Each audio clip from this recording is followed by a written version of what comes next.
All right, so this patient is presenting with fever of unknown origin. It has multiple different definitions. The one most commonly cited as of now is usually a fever lasting more than 3 weeks. They've come to an inpatient setting and they've been there for more than 3 days, still haven't gotten a diagnosis, or they've gone to 3 outpatient visits without that diagnosis.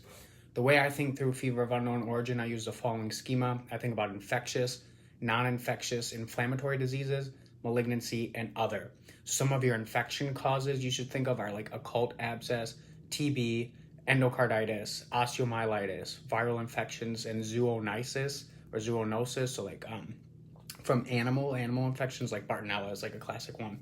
Your non-infectious inflammatory diseases are like Still's, rheumatoid arthritis, lupus, reactive arthritis, sarcoidosis, vasculitis, PMR, inflammatory bowel disease, and even familial Mediterranean fever. Some of your malignant causes, we can break them up into hematological and then solid tumors. So the hematological will be like lymphoma, leukemia, myelodysplastic syndrome. Solid tumors sometimes associated with this are like renal cell carcinoma, metastatic cancer, colon cancer, hepatocellular carcinoma, and atrial myxoma. And then like our other category, like medications can cause drug fever, venous thromboembolism, so DVT and PEs, alcoholic hepatitis, fictitious disorder is a classic one, hematoma, and then like thyrotoxicosis. So when we're looking at this patient, a lot of the guidelines or like a lot of the societies are recommending exactly the workup I gave you. So we should get a CBC with diff, a CMP, LFTs. We should get SPEP, UPEP, which actually wasn't included. We should get LDH, CK, UA, ANA, RF. We should do 3 different blood cultures. We should get a chest x-ray. We should get a urinalysis.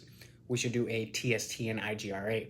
If all that comes back negative, then we can move to like the second step, which could include fundoscopy, and cryoglobulins are often cited. And then the big gun is going to be your FDG-PET CT, which is the right answer in this case. The FDG-PET CT is going to use a radio-labeled glucose molecule, and then we can do a CT scan to see where that molecule ends up. Obviously, things like your brain, your heart, your urinary system are always going to light up. They're very metabolically active, but we can look at other organ systems that usually aren't as active and see if they light up. A rheumatologist taught me that the liver is like a good baseline. So if anything lights up like brighter than the liver, that's abnormal.